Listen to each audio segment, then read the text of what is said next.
taking a deep breath in through the nose and out through the mouth. And again.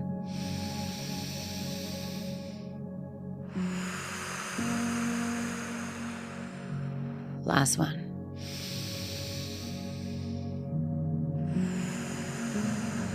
And on that exhale, closing your eyes, allowing your energy to just drop back in your body. Bringing your awareness to your heart, opening up your heart, clearing your mind, and getting ready for another incredible episode.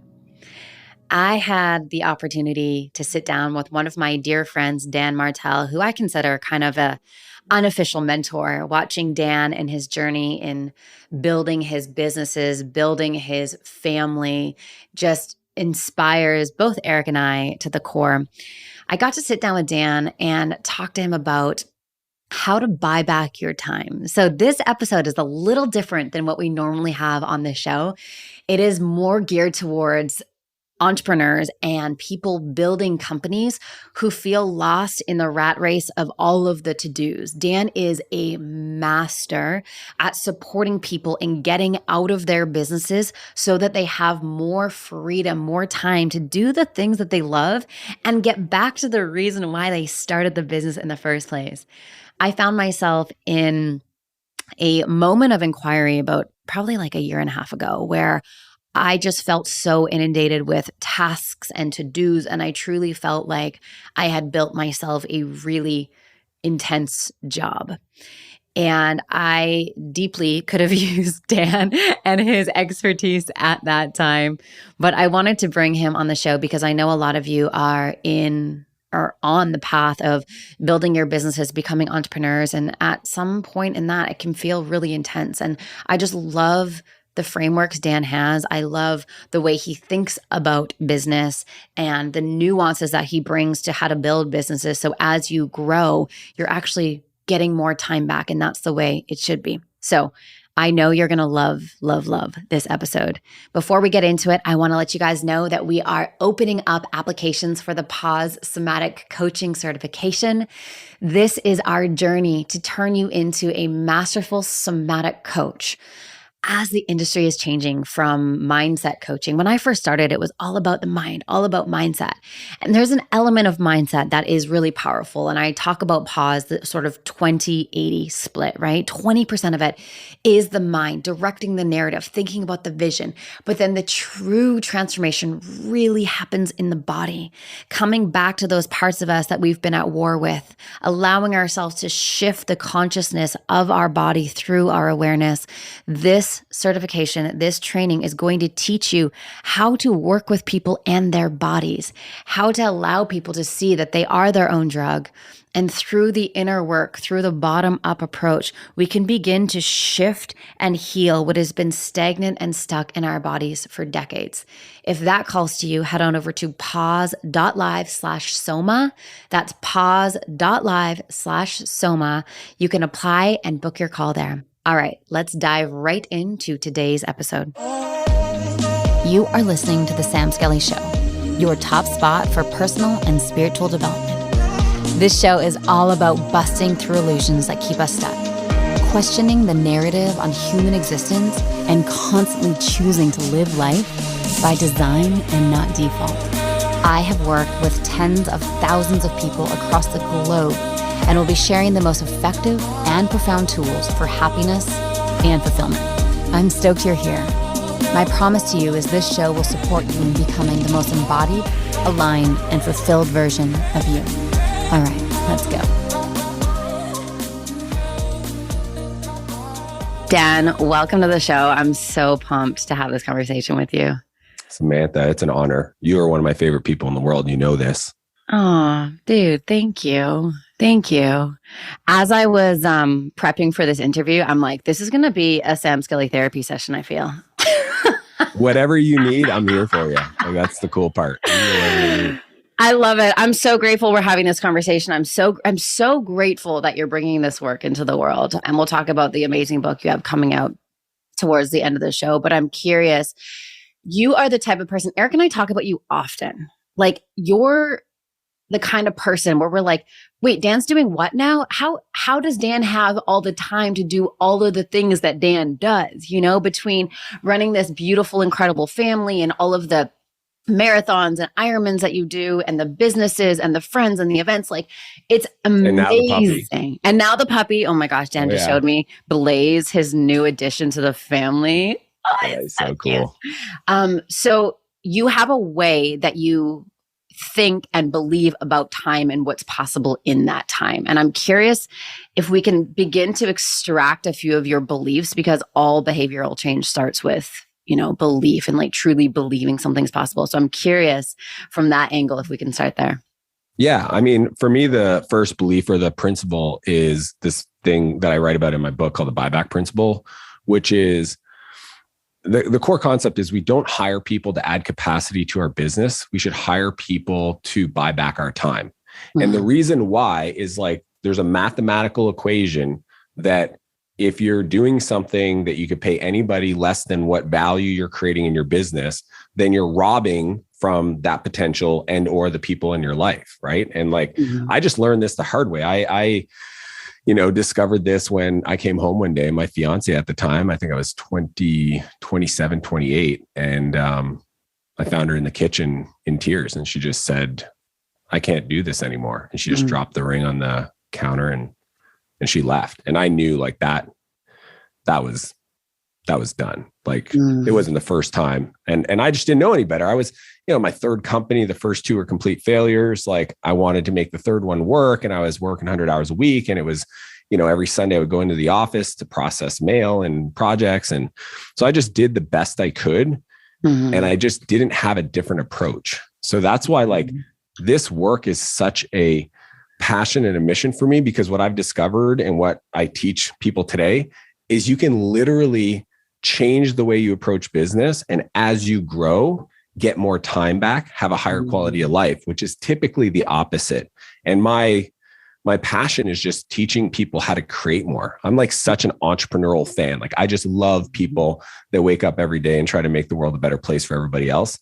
So teaching them how to avoid the pain line of, what I've discovered, if it hurts when you grow, you're just not going to grow. Right. I just want to teach them a different way. And that's my mission. That's like, I'm pushing this. This is what I'm all about. It's in my soul. It's what I'm doing. Love this. You and I both share the belief that entrepreneurs are just like a little bit nuts. Like we're just a little bit crazy. And I think there's also some variables around like the addiction to it has to be hard. Right. It like when I look at you building your business and doing your thing, it just looks like you're having so much fun. Like we hung out the other day in Del Mar, like walking on the beach, having coffee. You were with your clients. You're just like having so much fun with them. And I think what stops a lot of people from growth is this addiction to it like, there's like this belief if it's not like gut wrenching terrible, like you're not being successful. So I'm curious your thoughts on that and how to break people free of that. Yeah, it's funny because I actually, in chapter 3, I had to talk about this, and I call them the 5 time assassins, because what I've discovered. I listened to that this morning. Oh, okay, cool. So then, yeah. And it's because like, as you mentioned, if I don't reevaluate my beliefs, then I can teach you about like all the replacement ladder stuff and the frameworks that I teach, but you're just not going to ever adopt it. Right.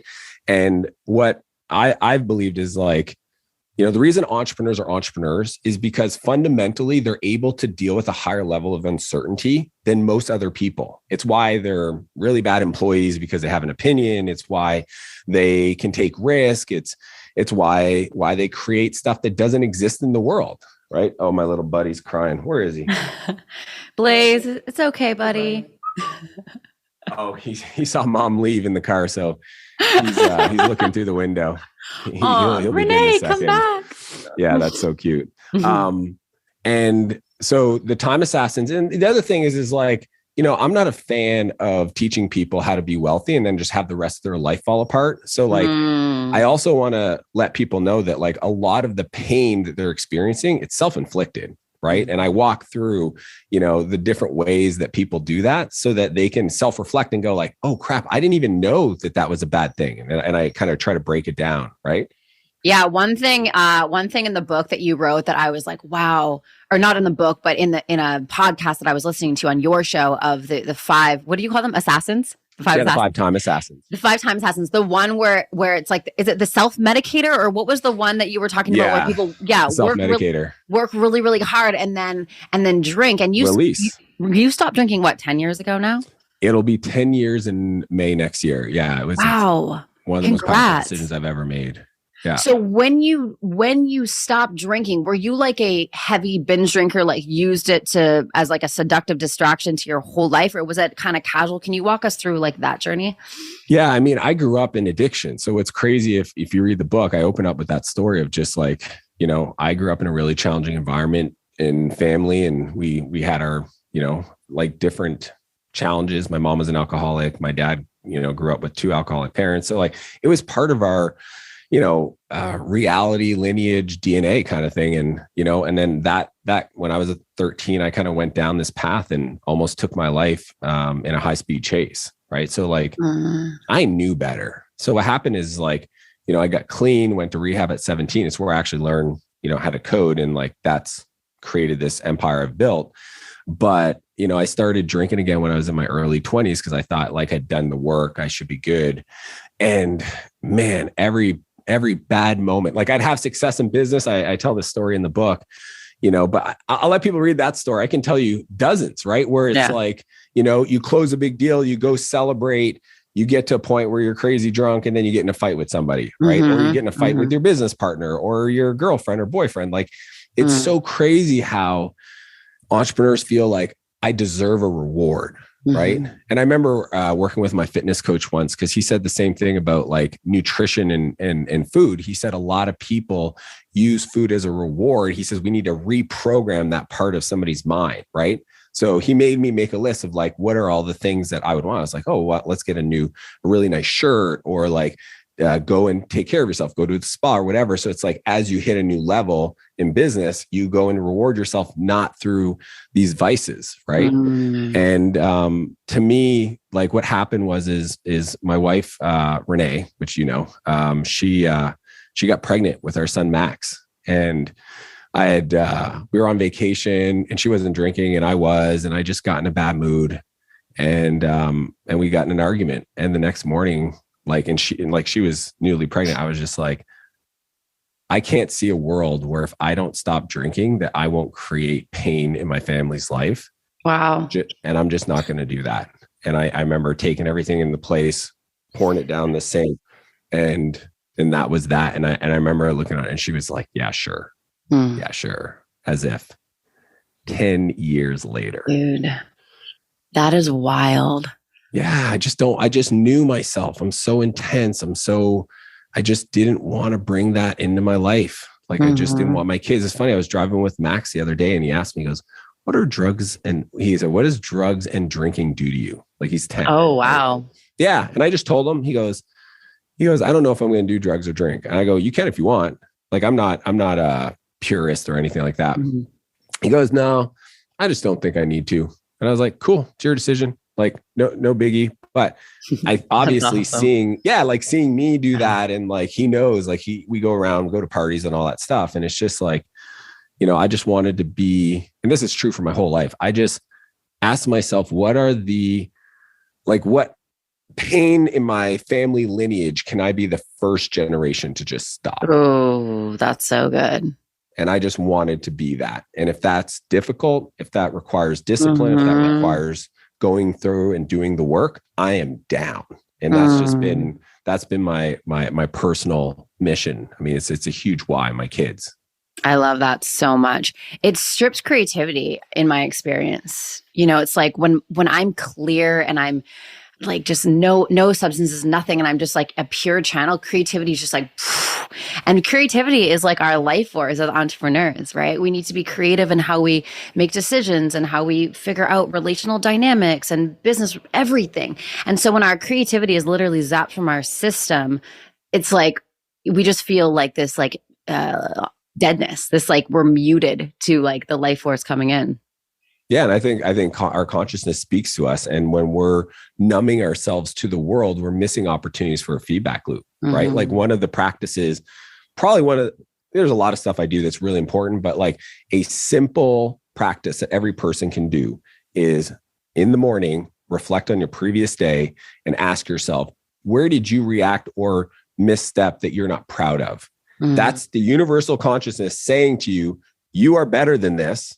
And take that moment and decide for the rest of the day, I will not reenact that behavior. And if you do that day over day, that compound effect, that's the 1%. And I just think like when we use vices and self-medicate to a level where we're numbing out those feelings, we just won't get those feedback loops. I love that. I have this process that I do at the end of my day. It's called the do-over. So I'll scan my whole day. And if there's any interaction where I'm like, oh, like I wish I would have said something different, I'll redo it in my mind. Like I will tell my consciousness and my subconscious that it actually went a different way to help like rewire that for next time. So a similar thing. Oh, I like that. It's like role playing with yourself or visualizing the new behavior. Yeah, it's like, what would the highest, best, and most authentic and most loving version of me would have said in that moment? And I'll like tap into that energy and I'll replay the scene as if it was that, and it could be something as simple as like Eric asking me a question, I'm distracted because I'm doing something. So I give him like a short answer and I'm not being present and loving. So the do-over is like, let me just redo that right now so that I can have a different outcome. See, what's beautiful about what you just shared for me is I think sometimes people wish they didn't create a scenario, but and usually it's something they said or the way they said it. And that's the part where it's like, no, you can say that, but with a completely different energy. Yes. And that is your highest self. And that may actually land. And that's the part that is actually worth doing. Don't mute yourself, right? Don't hold back from your truth and your experience, but just take a different lens. That's been the biggest upgrade for me. Like I'm a hard charger, very direct, candid feedback. And I realized like the rest of the world is not built like me. I need to learn a completely different approach. I've noticed the contrast in my leadership was from now and say 8 years ago. I would say something to one of my team members or one of my employees and they're like, you're so intense. Like you're so harsh. And I'm like, what do you mean? And I would just literally look at the words that I said. And I'm like, this is what I said. That's not harsh at all. That's maybe direct, but it's not harsh.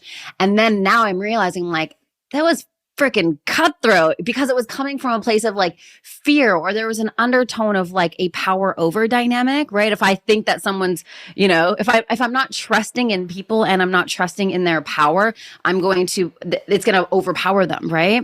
And so now it's like, I can say the exact same thing, but when it comes from the vibration of love and trusting people and trusting in their power, it lands so different. A huge upgrade. Dude, so crazy. So crazy. So I'm curious, for an entrepreneur, a lot of my listeners are entrepreneurs, a lot of them in the health and wellness space, running businesses anywhere from 1 to 2 million. I'm curious for someone, let's say for someone between like 1 to 2 million, what are the biggest things that you're seeing that they can buy back their time in their business to set them free so they can focus more on the mission and spending time with their clients and their team and doing the things that light them up? Yeah, well, just to give context, everybody, because people might definitely are new to my stuff. I've been building and exiting companies my whole life. Like I operate at the 100 million plus level. Like Dan's a big deal, you guys. Well, and I don't say that.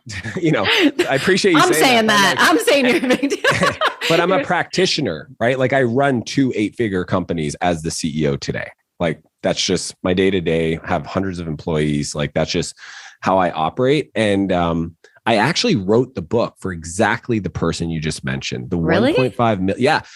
And this was the thing with my publisher, because they're like, oh, maybe you should make it relevant to like non-entrepreneurs or like people that are just starting off. And I'm like, no, that's not the book that I have in my heart to give. I want to write the book for the 12 employees, 1.3 million in revenue that just hurt. Like, it's just like, why is this so hard? And, and that's what I call the pain line, because usually what happens is when an entrepreneur hits that pain line, they have 3 options. They usually either stall, hey, I grew, but I made less money and it hurt more. So I'm not going to do this anymore. I'm just going to stay here. My buddy, Matt, was an electrician. He asked me that once. We're hanging out in my hot tub. He goes, cause I'm, I'm a go hard kind of build empire kind of guy. He's like, is it okay if I just like, don't want to grow? And I was like, look, Matt, here's the deal. the market ain't slowing down. Like GDP growth happens whether you like it or not, 4 or 5% a year. So the world is growing.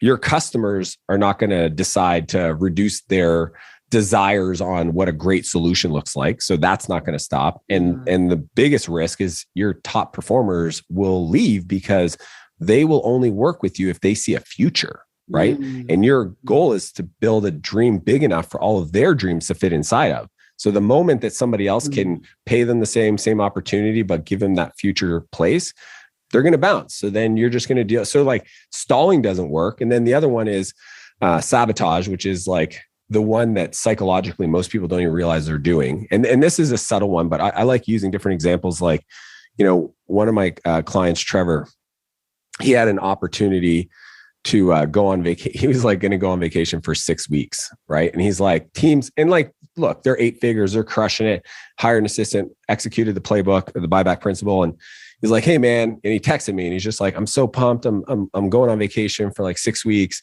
Can't wait to see how the team performs. And my reply was sabotage. Like, when did you think a CEO of a company goes on vacation for 6 weeks, tunes out? Like his plan was like, no checking emails, no checking Slack, like see you later, alligator. And I was like, dude, I don't know who you've been coaching with, but that is not my philosophy. So we talked about it because again, I've seen entrepreneurs self-sabotage their growth. They have, let's say if growing 10x next month would create a ton of pain in your life, you might have an email in your inbox or an opportunity with a partner to literally transform your business, and you'll drag your feet replying. It's so subtle. Yeah. Right? And by the time you actually reply 14, 20 days later, the person's like, no, we found somebody else, so we're good. So the sabotage is the other one. And then the third is sell, right? And I get the call. I got a call during COVID probably every week, right? From different friends of mine where they're going through pain, they're struggling.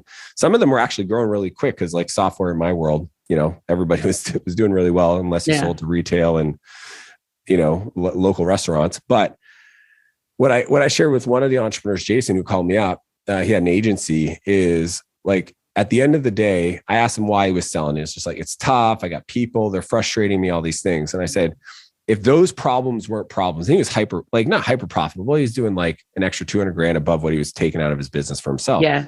And I said, if those problems weren't problems, would you sell? And he's like, no. And I go, well, then the problem is you, because the reality is you think the grass is greener in another business. I'm going to tell you from experience that you will hit the ceiling again. And you're going to look in a mirror and decide, am I going to grow through this, or am I going to use this as another reason to go find the next shiny object?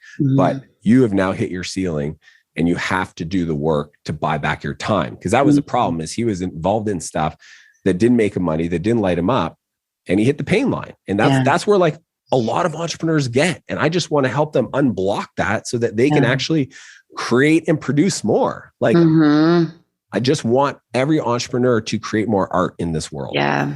Yeah. I resonate so much with what you just shared. I think during my journey, I've had to really increase my self-awareness, go like, am I fucking this thing up? Do you know what I mean? And so often I got to that place of like, I would ask myself the question of like, is this worth it? Like, is this actually worth it? And it would require like so much perspective, a lot of mentorship, a lot of space away to go, yes, it's 100% worth it. I'm just at this threshold where I have to grow to hold the capacity for what I'm building. And so I actually didn't answer your question. I apologize. And this is because people are going to be like, Dan, well, how do I do that? Right. There's two specific frameworks. The first one is the buyback loop. Right. And the buyback loop is straightforward, but in its implementation nuance, it's audit, transfer, fill. Right. As soon as you hit the pain line, that's when you do a time audit. I call it a time and energy audit. Yeah. Right? Where you literally spend 2 weeks logging every 15 minutes of your life, your work life or your personal life. And then after you do that, go through that time, that log, and highlight in green or red things that lit you up and or things that sucked your energy, right? And then in that same activity, write down $1, $4 signs. It's kind of like, ratings, or like how expensive a meal is on Google. It's like not complicated, but it's like, I would say like $10, $50, or like $10, $25, $100, whatever, $200, kind of, it all depends on the individual, right? Like, and that's hourly, right? Hourly. Yeah, right? Yeah. Exactly. Yeah. So could I pay somebody else? Like how much money is this thing making me, right? And that's the filter. How much money is this making me, right? So like, or could I pay somebody else to do? Once you do that exercise, you grab all the reds, all the $1 signs, put them into a bucket, and hire somebody to do all that work. And that's the first part of the audit. Then there's the transfer. How do you as a leader learn to transfer tasks? That is a skill that some people are horrible at. Again, I think they're horrible at it because they self-sabotage their growth. They don't think they're worthy of it. That's real talk. Like I actually like see people and I'm like, if you were giving somebody advice on how to do that thing, you would have did it completely different. And when you double click, they just don't feel worthy of their next level. And that's a big opportunity. So transfer and then fill to me is do more of the thing that makes you money in your business, right? When you're starting off, you're just going to have to do more of it. But the example is like a lot of my clients, or not clients, but like friends of mine in the industry, they're a software developer, right? They write code and, they start getting busy. So what do? They hire another developer. I actually would say, no, do the time and energy audit, figure out where you're spending your time. Is it like marketing? Is it social media? Is it, administrative assistant stuff or like travel research, and hire somebody to take the low dollar stuff off your task and you code more. You get better at coding. Why? More income, more leverage. That's the nuance of the buyback principle that most people miss. Yes, you literally want to take all the low value stuff. Because here's the deal. $10 million companies were not built off $10 tasks. Yeah, there you go. Yeah. They just aren't. Yeah. So, and that's the loop. And every time you hit that pain line, that next level of growth, the fill part though, I'm just going to share a few things. There's 3 ways to fill your time, right? Well, there's 4, because there's the thing that makes you more money that you're currently doing. Keep doing that. But then if you're actually maxed out at that level, then the other 3 areas is skills. You absolutely need to learn the next skill to grow your business. After that, it's mindset, beliefs, like feeding your mind, going to seminars, like being around people. And then the third one is relationships, because at a certain level of business, it's a who, not how game. And your ability to solve problems and get in the right headspace by being around the right people is such a game changer for the fill stage that it'll then allow you to kind of like loop up. You're a master at that. And you know this, like you are one of the most hyper connected, respected connectors I know. I'm like, it's like a magician watching you sometimes. I'm like, oh my God. I got to give credit to Keith Ferrazzi. He wrote a book called Never Eat Alone. Yeah. He wrote this beautiful book called Never Eat Alone that I read when I was like 25, right? Like what happened for me is I failed in business. And at 23, I finally bought a business book. Like I was reading software books, which is great. I literally read 100 books on like programming and database design and architecture. And then 2 failed software companies. I was like, okay, I probably need to learn this business thing. And in the first few books that I started to read, personal development was Never Eat Alone. And I thought it was crazy. Sam, I was like, because Keith talks about like, not only organizing dinners and bringing people together, he talks about like inviting business partners to come work out with you. And I was like, that is crazy. That's like, who does that? Like, who would want to come work out with me in a business context? Like, I thought it was so ridiculous. Fast forward to today, that's the only way we're hanging out. Like, it's so crazy. It's so crazy. I literally have an open Tuesday morning founders hike. And if you email me and you want to meet me in person, you have to get on a plane, come to Kelowna, and we're hanging out because I'm just busy. I also use it as a filter for people being serious. But yeah, now it's like runs, workouts, bike rides. Like it's just part of life. So love this. Yeah, I got to give a shout out to Keith Ferrazzi because he's the one that really taught me that your network is your net worth. I love that. Yeah, it's so powerful, and watching you do it is it's just like effortless. I remember, I think one of the first times we connected, you invited me to a founders dinner. You were here in Encinitas, and I came and I met a whole bunch of people, and it's like I got connected to you, but then I also got connected to a bunch of founders here in Encinitas, San Diego. So yeah, so rad. So what's cool about doing a group dinner is it takes the pressure off you. Like that's where I think people are like, well, what would I say? And how do I keep the conversation going? It's like, honestly, selfishly, I invite 5 other people. We're 6. And all of a sudden I just need one Samantha, one Clay Bear, one Michael O'Neill, like, and they'll literally keep the conversations going. And I get to sit back. And what's funny is that there's this like belief that every other person thinks that I know the other people really well. So then they're like, oh man, Dan knows a lot of people. It's like, no, I literally met all these people today. So good. So yeah, good. it's just such a high leverage activity. Yeah, absolutely. I mean, And I just love people. yeah, right. Me too. Looking at pause, I'm like, the greatest like leaps in pause was through like the one connection that, it's just like the value of relationships is so important, especially when you get connected with the same type of people doing the same type of things, coming from the same energy, who have, an intention for world transformation and impact and making the world a more beautiful place. It's just like those type of people. It's come on. Yeah. So, That's like what people don't realize, to go from like kind of 3 million to 10, that's what you need. And people that think they're going to do it isolated in their office in their small town or whatever it is, they got to get out of that. They got to get around people, because it is a game changer. And I'm all about leverage, right? Because I really believe like effort, leverage equals output. Like that's the equation. Time, and time's a constant. Like we all have the same time. So the only thing that's unique is leverage. And in leverage, there's only 4 types of leverage. There's code, software. There's capital, money. There's content, which we know well, huge leverage. And then the 4th is collaboration. It's people, right? And in the form of labor or relationships. So to me, I'm always looking at those 4 areas of leverage to try to maximize them, because through that equation, the output is a byproduct of that. So I can do way more when I look at those 4. Say those one more time, just in case people miss them. Everybody write it down. You're going to want to write it down. Okay. And I got this from Naval Ravikant, the founder of AngelList. He's one of my mentors. He's brilliant. It's capital, code, content, and the topic of my book, collaboration, which is labor. And I got to give a shout out to Alex Hermosi. He's the one that took Naval's and put him into 4 C's. I always try to give attribution where I can, but love it. Yeah. That's so good. That's so good. What type of content have you seen in your business drive the most results?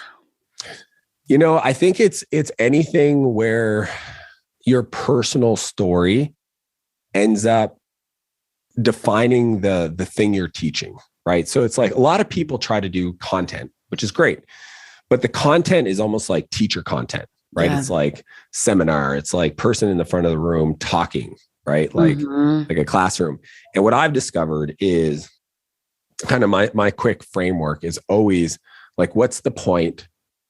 What's my personal story around the thing I'm about to teach?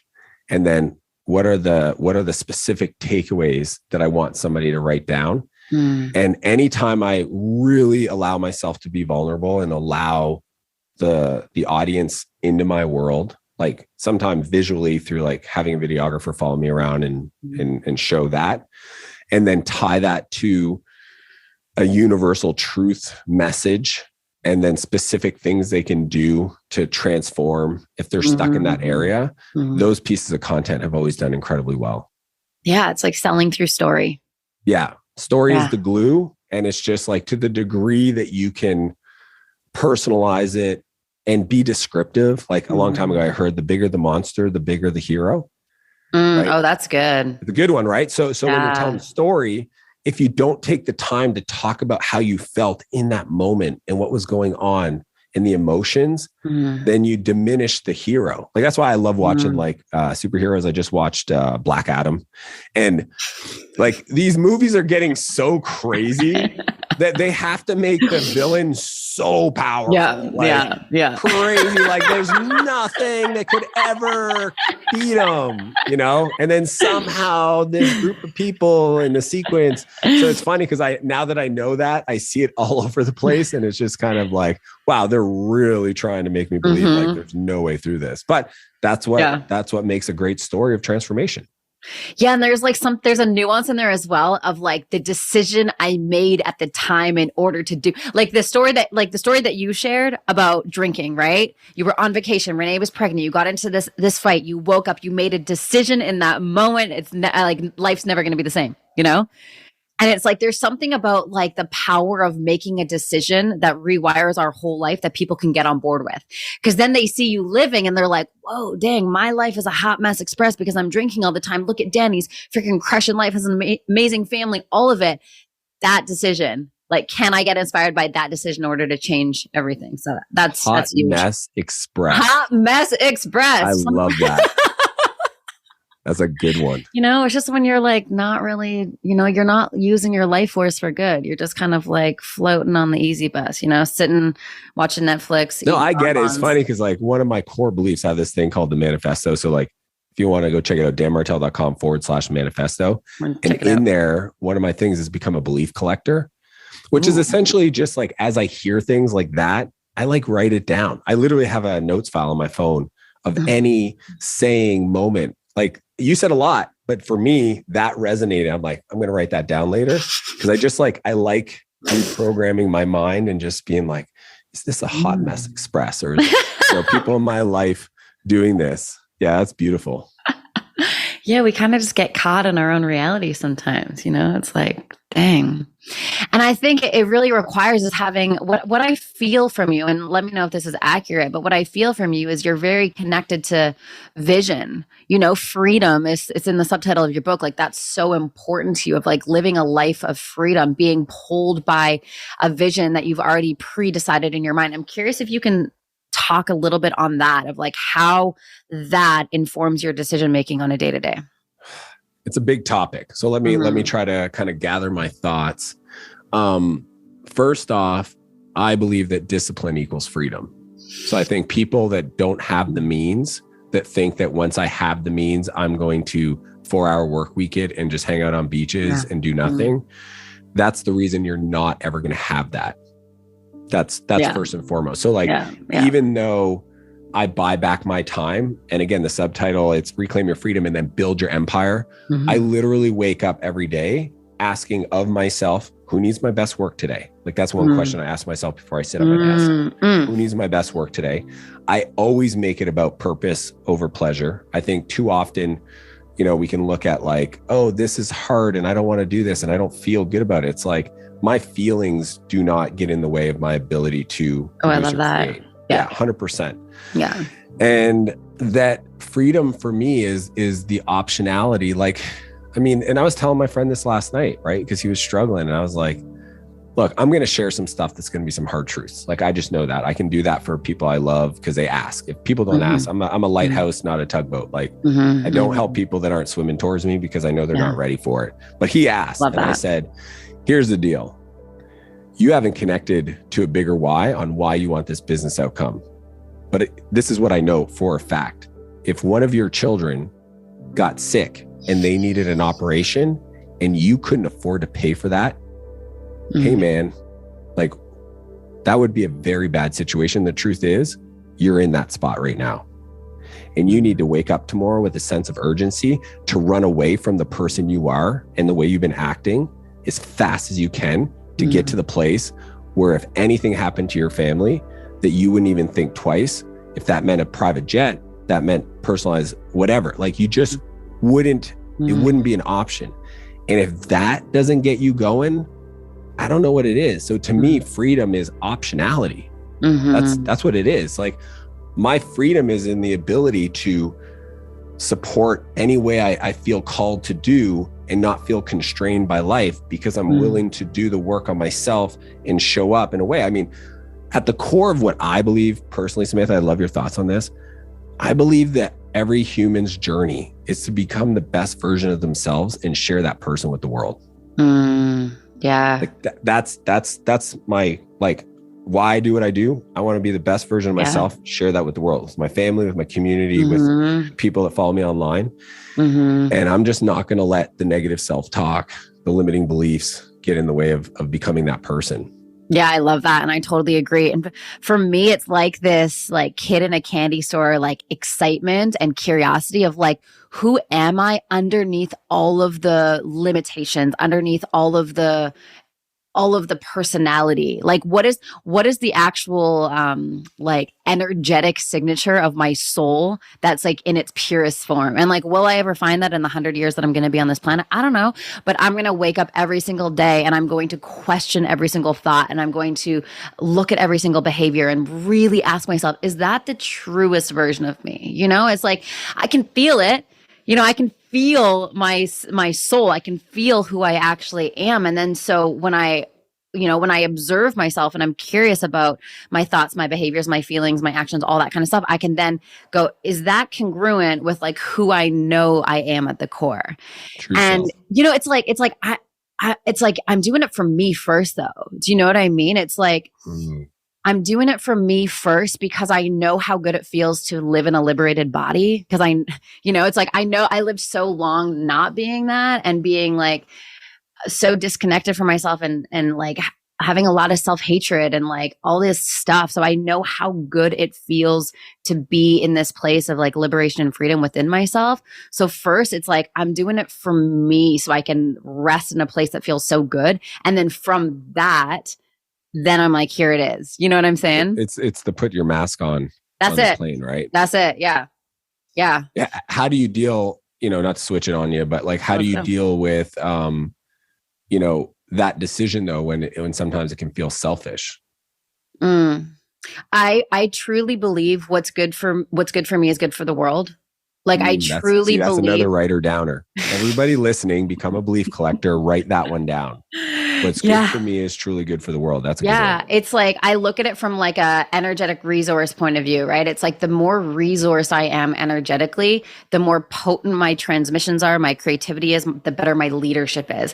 And so if I can be, call it selfish, call it whatever it is, but if I could be, let's call it selfish, if I could be as selfish as possible and really work on my energy, my love, my heart, my, like love the parts of me that are like in pain, all of it. And I can liberate, then I have so much energy to pour into my relationship, my friends, my people, my business, my clients, right?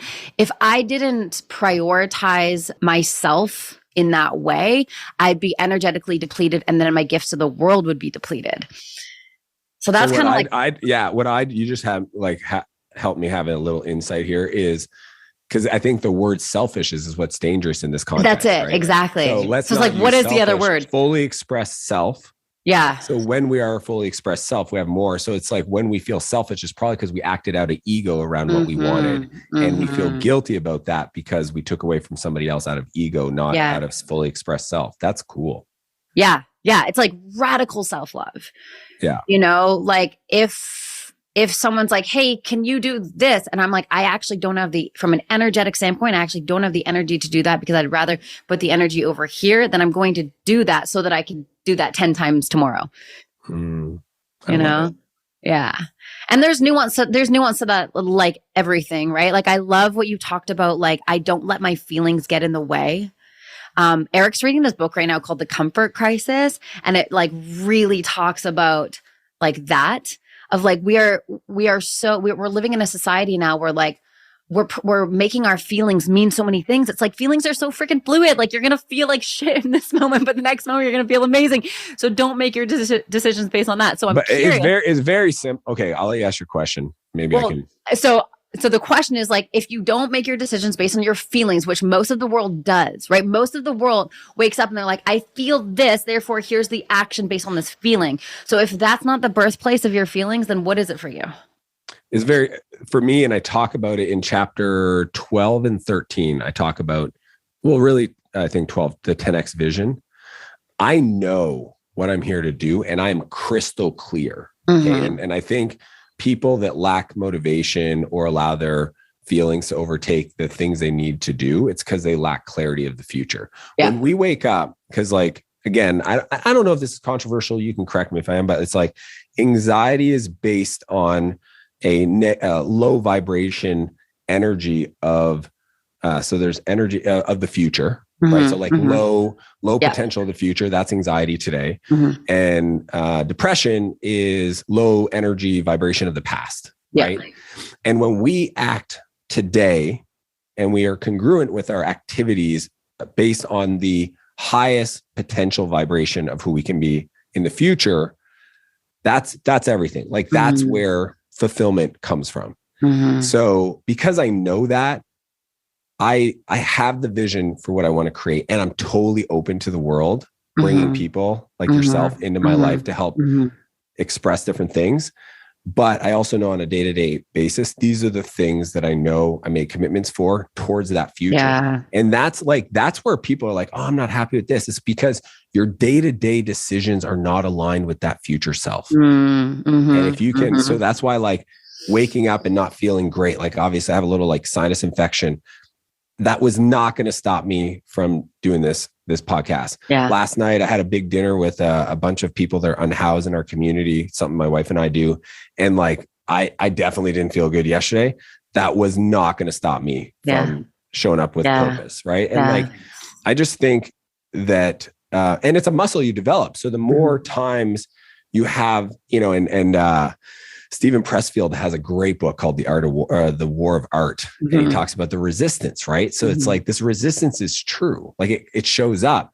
And every time we overcome the resistance from a decision or our habits and kind of making it a non-negotiable, we actually develop this muscle that allows us to increase our capacity. Yeah. So like when people see me today, and even like my growth game, I believe is really strong on an annual basis. So like, even like the Dan you're going to meet in 12 months is not the Dan from 12 months ago, because I'm growing, I'm developing, and they're little tweaks and nuances, but the results are going to reflect that. So like for me, it's crystal clarity on the future, and then discipline on the mental side for today to execute what I said I would. That's aligned with that. I'm open to changing things. I'm not like dogmatic about it, but I definitely, it's the exception, not the norm. Yeah. Yeah. When I saw you a couple of weeks ago in San Diego, you felt so different than when I saw you. And that was like 3 years ago. It's probably been 3 years since I've seen you. COVID did that to me. Yeah. Like so in your heart, so cracked open, so clear, so loving. And not that you weren't all that before, but it was just on such a deeper level. Yeah.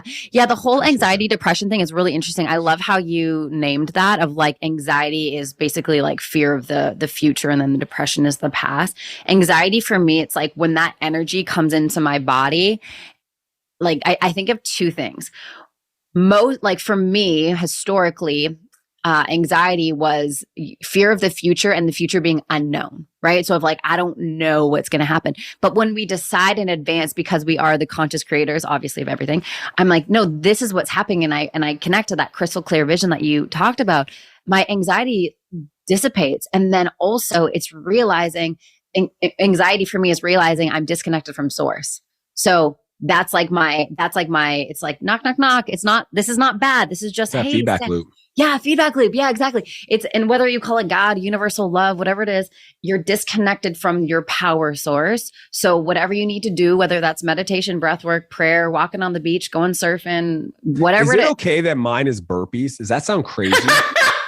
I literally, like, anytime I'm feeling like in a low energy state, I just get down, do 25 burpees. That is amazing. Yeah. I'm going to try that one out this week and see how it goes. Yeah. I think just like getting your heart going, it just like increases your vibration. And then I'm like back into it. Do you have a cold plunge at your house? I do. I just got one and put in. Okay. That's what I do too as well. If really? ever, yeah. If ever I'm feeling like, if I have a decision to make and I'm at my computer and I'm like, I don't know what this decision is, I'm like, get in the cold plunge, 3 minutes, shower, get back. That will bring you into yourself. Like, you want to talk about oneness. There is nothing else going on other than, maybe I need to work on my mental toughness to, like, in between work tasks, to go jump in a cold plunge for 30 minutes and come back. It's the best. It literally, now that you say it, I totally can see it. God. I just never occurred to me. I'm more of a sauna cold plunge, so I have a little bit of relief. So there's a process, but maybe I just gotta like attack it. Hit the cold plunge. You don't need the sauna right after. Just get back in the shower and get back to work. It's like clear as day. I don't know. There's something about it, like, your body thinks that you're dying, so it doesn't worry about any of the like mundane crap that we're stressed about on a day to day. Yeah, that we make up in our minds. Like, this is why for me the burpees are like definitely a cold plunge. Like, it just clears out those thoughts, right? And that's why I work out every day. Like, one of my things is sweat every day. Like, every day I work out, and it's not for the physical component, although yes, it's really to like reset my mind, right? Like, that's it's almost like my meditation flow state, right? Yeah. So I just think it's really important to know when you're in that place and when you're not, and then have those practices to get you back into it.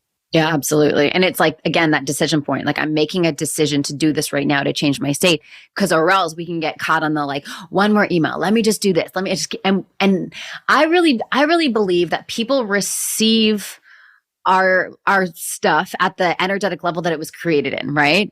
So for instance, like your book, if you were writing that book from like an anxious state the entire time, people would read it and because energy has no walls, right? Energy, like we're just feeling it. We're feeling everything all the time, right? So it's actually, it's so good for my team and my clients for me to be energetically responsible to change my state so that my art, my creativity, my contribution to the world is actually received at a higher vibrational point, and then it's more potent and more transformational. A real example of that, especially like book related, was when I was reaching out to people for essentially pre-sales bulk orders. Is a big part of like, launching a book. And there were days where I just like felt totally connected to my work and my movement and my mission. And like those messages and emails just got quick responses. Absolutely. Yeah. I'm in. And then you have these moments where you start like self-doubt, and then it's not like, what if I'm asking too much? And then, and I love that you said that the world responds to the energy it was created in. That's a good one. That's a good one. Yeah. Cause I can feel there's this part of me, and I call her Pixie, and she's like my overachiever, high achieving, go, hustle. She doesn't stop. She just keeps going. And I'm like, Pixie, it's okay. You're actually safe to take a break. And then we take a break and we meditate and we cold plunge and we go for a walk or we go for a surf. And then I come back and I'm feeling so different. So then it's like, boom, now I can operate from the energy of my soul, not the energy of like my child part that's afraid of not being good enough. That's so cool. Yeah. Love life, it. Man. That's crazy. Okay. Where can we pre-order the book, get the book, get in your world? Tell us everything about you. Yeah, depending on when people listen to this, it could be out. So go check Amazon. The website that everybody wants to go to is buybackyourtime.com. That's the title of the book. I think, I don't even know if I mentioned it, but Buy Back Your Time. And the reason why is I've got a ton of bonuses, like all the frameworks that I teach, because, Samantha, my work, it's like, I'm very systems driven. So like I have this whole framework called the replacement ladder. I have SOPs, I have templates. You get those at buybackyourtime.com, even though you go and buy it from Amazon or whatever retailer you prefer. And then I would encourage people to follow me on Instagram, especially on my story. So I try to express what I teach in real time. So like my life is essentially a documented reality show as best as I can, so that I can show people through action what I'm teaching and examples, and hopefully inspire people on their journey. I love that. So good. Dan, thank you so much. You're the best. Oh, this is awesome. I appreciate you so much, Sam. Thank you for being such an inspiration to myself for the last, nearly decade. Cool. We'll be sure to send my love to Eric as well. I will. Looking forward to hanging out in person soon. All right. Thanks, guys.